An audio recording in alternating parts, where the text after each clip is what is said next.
This is Brandon with Fleet Feet, and today we're going to be doing things a little bit differently. We're still going to be giving you a shoe review, but we're going to be giving you a shoe review from a brand that we actually haven't been talking about recently. Re-entering into the shoe game, especially in the retail world, is going to be Nike. Nike is going to be back on our shelves, so you definitely want to check that out, and they've been innovating like crazy. So they've got a whole new set of shoes coming out, and they've got all different trainers, all different race day shoes, all different speed day shoes. And today we're going to talk to you about one of their best speed day shoes, the Nike Zoomfly 6.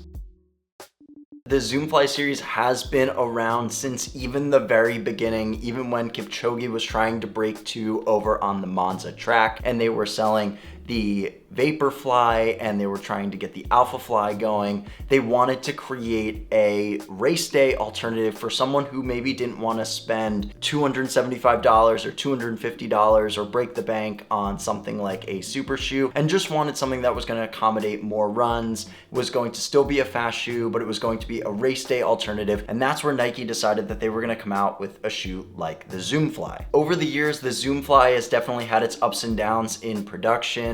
Some years they really hit it on the mark, some years they didn't quite hit it on the mark. After testing a lot of the different Zoomfly models, I can agree that this is definitely one of my favorites. And what's really special and unique about the Zoomfly is it still has some of the foams and qualities and traits that you would be getting in the Vaporfly or the Alphafly. And if you want to learn even more about Nike shoes or other shoe reviews in general, please make sure to like this video and subscribe to the channel. But for now, let's just break this shoe down. Let's get into the upper, the midsole, the outsole. Let's just do it how we usually do. The upper of this shoe is made up of a lightweight synthetic mesh upper, and it is very breathable. The upper of the shoe is going to be a little bit more padded, and it is going to be just a little bit more comfortable for a more cruising ride than that you would get in a race day shoe. Around the tongue here, there are little added elements of synthetic leather. Just add a little bit of style points and create just a little bit of extra enhancement and durability in areas where you need it, especially around the lacing system. This shoe and the upper in general is really well constructed, and it fits true to size. I had no issues with sizing or fit, and nor did the rest of our team. And not only that, but it has a gusseted tongue as well, a nice padded heel collar, and overall just a really nice step-in feel. And if you're wondering whether this shoe or another Nike shoe is gonna fit best for you,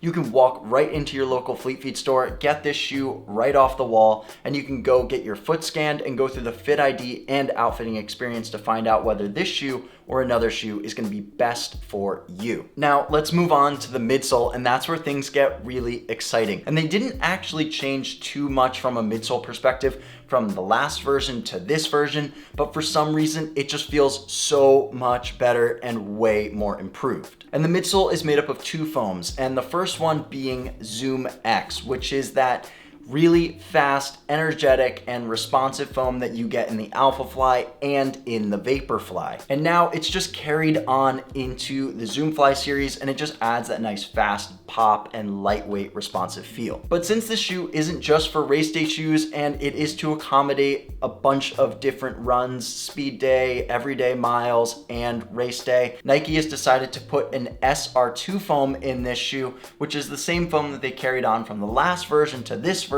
It is a little bit more stable, it's a bit firmer, there is more of it, and it's just this nice, soft, cushioned ride. It is similar to that of, say, a React or an EVA, but it really blends nicely. And this ZoomX foam is the lightest foam that Nike has ever made. It's the most responsive, it's the fastest, it's the most energetic. It just has all of that really nice rebound feel that you're looking for. It's the foam that makes you faster, not always so much the carbon fiber plate, but we're gonna talk about a carbon fiber plate really soon. But it's that foam that's gonna make and break the deal for you. And this ZoomX foam is really good. It's a PIBA blend, so it does have that top high quality cushioning material. But now that we've talked about both of the foams in this shoe, there is one more part of the midsole that we need to talk about, and that is that there is a full length carbon fiber plate sandwiched in between the ZoomX and the SR2 foam, and that is what Nike is calling their fly plate. And you can actually see the fly plate here on the bottom of the shoe. You can see it exposed here right in the outsole area. And like I said earlier, yes, the foam is the thing that's going to add that energy return and make it a little bit of a faster ride. The carbon fiber plate is the thing that's going to make it a little bit more efficient. It's going to help propel you forward, and it's going to be a much more stable ride because of that carbon fiber plate. The carbon fiber plate also just gives a little bit more of a bounce and a little bit more of a reactive feel as well. So you can just see from a flexibility standpoint, even in this shoe, I can bend it really nicely, but then it'll pop back up really fast.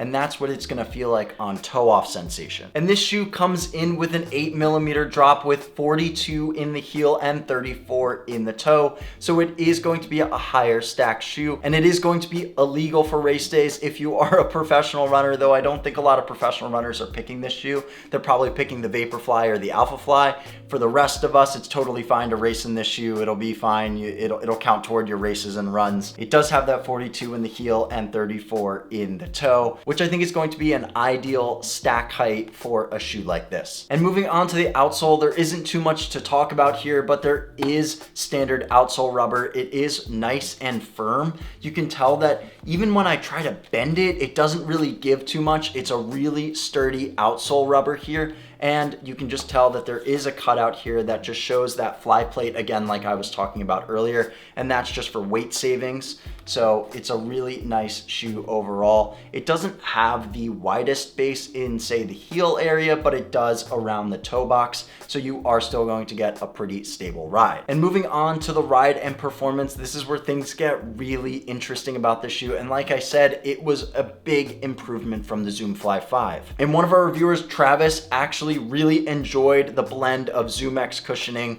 and the SR2 foam. He found that this was just a very snappy and very responsive ride, and it just had that really nice fast experience that he was looking for. But he said that it blended really nicely. There was still some really soft SR2 foam in there. It was a fast shoe, but it was on the firmer side. It had a nice amount of bounce to it. Overall, he just felt like it was a really good package deal. And I agreed with Travis. This shoe is a really nice balance and blend of the two foams, but really for me, that fly plate is the thing that did all of that magic. It has that really nice propulsive feel. It kept the shoe a little bit stiffer, a little bit more rigid and stable, and it just complements really well with both of the foams from a balancing perspective. It's not gonna be the fastest shoe out there, and it's not necessarily meant to be. It's supposed to help guide you toward race day shoes, really. So if you are looking for something that is going to just guide you toward a race day option, and it's gonna have that ZoomX foam in it, it's still gonna have some premium technology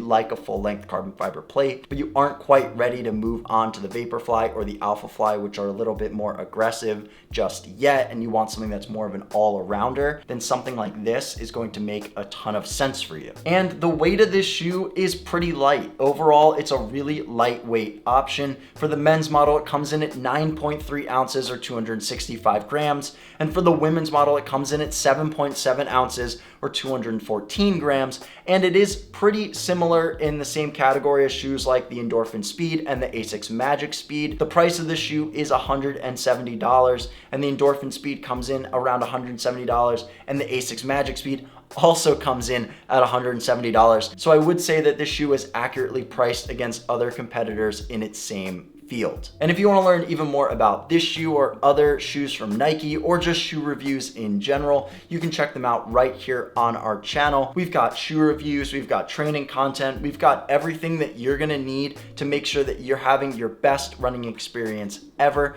And you can find that all right here at fleetfeet.com.